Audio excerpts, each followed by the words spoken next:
Hello friends UP scholarship का form fill हो रहा है। आप लोग सब जानते हो यूपी स्कॉलरशिप से रिलेटेड ही एक इंपॉर्टेंट इंफॉर्मेशन निकल कर आ रही है जो आप लोगों के लिए जानना बहुत जरूरी है। जैसे कि आप लोग सब जानते हो कि हम लोग हर साल जो है यूपी स्कॉलरशिप के बारे में छोटी से छोटी डिटेल फॉर्म फिल कैसे करना है, क्या क्या नियम आए हैं, ये सारी चीजें हमारे चैनल के माध्यम से देते हैं, जिसकी वजह से बहुत सारे स्टूडेंट्स को पिछली बार जो है स्कॉलरशिप आया भी था। तो हम लोग जो है यूपी स्कॉलरशिप के बारे में इस बार भी आपको हर डिटेल से अवगत कराते रहेंगे, इसलिए चैनल को सब्सक्राइब कर लेना। और यहाँ पर जो जो नियम बनेंगे यूपी स्कॉलरशिप को लेकर के बने हैं वो सभी चीजें आपको बताई जाएंगी। तो चलिए स्टार्ट करते हैं। सबसे पहले अगर मैं आपको बता दूं, यूपी स्कॉलरशिप का फॉर्म फिल हो रहा है, इसके जो नियम है वो सारी चीजें हमने आपको पहले भी अपने वीडियो के माध्यम से बताया है और फिर से एक बार रिवाइज करेंगे। पहले जो रूल आया है वो हम आपको बताएं, उससे पहले मैं आपको बता दूं कि जो इससे रिलेटेड इंफॉर्मेशन आ रहा है वो क्या है। देखिए यहाँ पे बताया जा रहा है कि इस बार फॉर्म फिल जो हो रहा है 75% से कम आवेदन मिले हैं। छात्रवृत्ति के लिए आप यहाँ पर जो है देख सकते हो, यहाँ पे बताया गया है कि स्कॉलरशिप का फॉर्म इस बार 75% से कम फिल हुआ है। इसका रीजन क्या हो सकता है, और इसके लिए जो है चिंता भी जताया जा रहा है।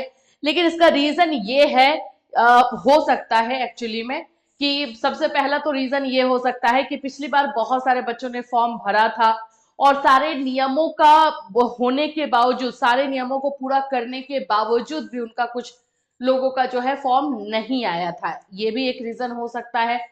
फिर आप लोगों का ये भी हो सकता है कि एक होता है ना कि आप लोग फॉर्म भर रहे हो, सारी चीजें कर रहे हो, आप लोग का वो वेरीफाई भी हो जाता है, सब कुछ रहता है, फिर भी नहीं आता है। तो ये डिसअपॉइंटमेंट एक रीजन हो सकता है जिसकी वजह से ना भर रहे हो फॉर्म, या फिर अवेयरनेस नहीं है, आपको ये नहीं पता है कि फॉर्म जो है भरा जा रहा है, या फिर आपको फॉर्म भरने नहीं आ रहा है। इसके जो भी रीजन है सबका सॉल्यूशन आपको इसी चैनल पर मिलेगा।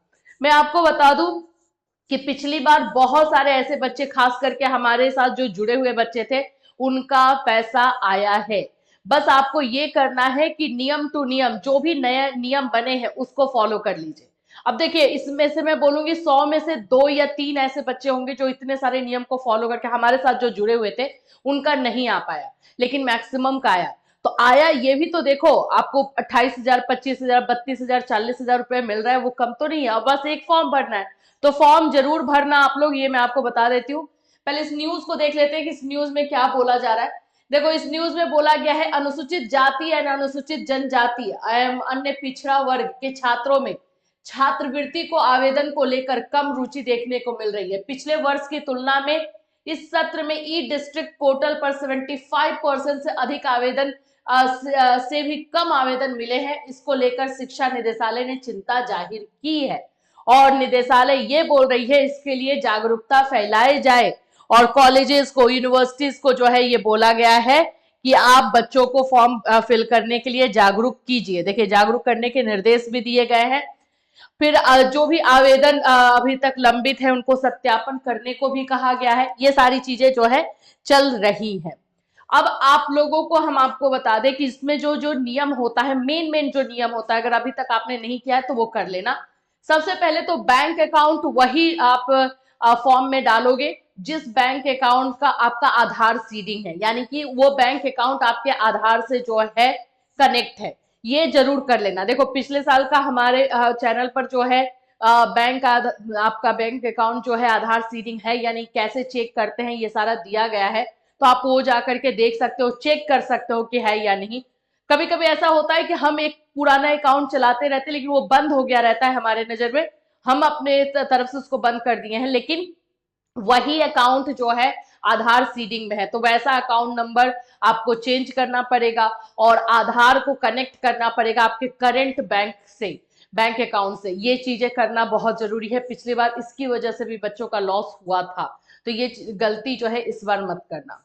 फॉर्म फिल करने से रिलेटेड मैं आपको बता देती हूँ एक एक स्टेप। अगर आपको फॉर्म भरने में दिक्कत हो रही है, परेशानी हो रही है, तो बिल्कुल आप हमें कमेंट करके बता सकते हो।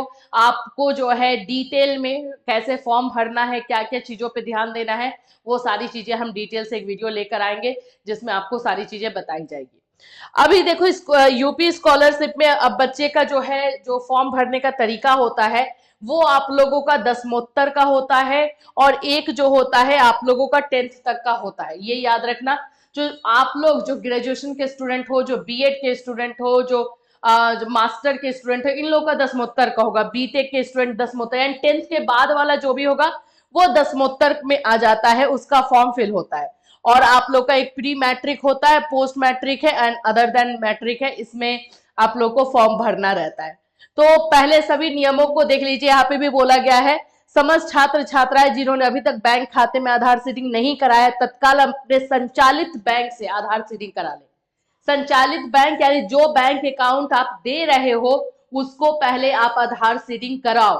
अब इसको कराने का प्रोसेस सिंपल है, बैंक में जाइए, वहां पे एप्लीकेशन दीजिए, वहां से आप लोगों को 10 से 15 दिन में हो जाएगा। जाके बैंक में बोलोगे कि भाई मुझे आधार सीडिंग करवाना है तो वो आपको करके दे दिया जाएगा, 10-15 दिन लगेगा।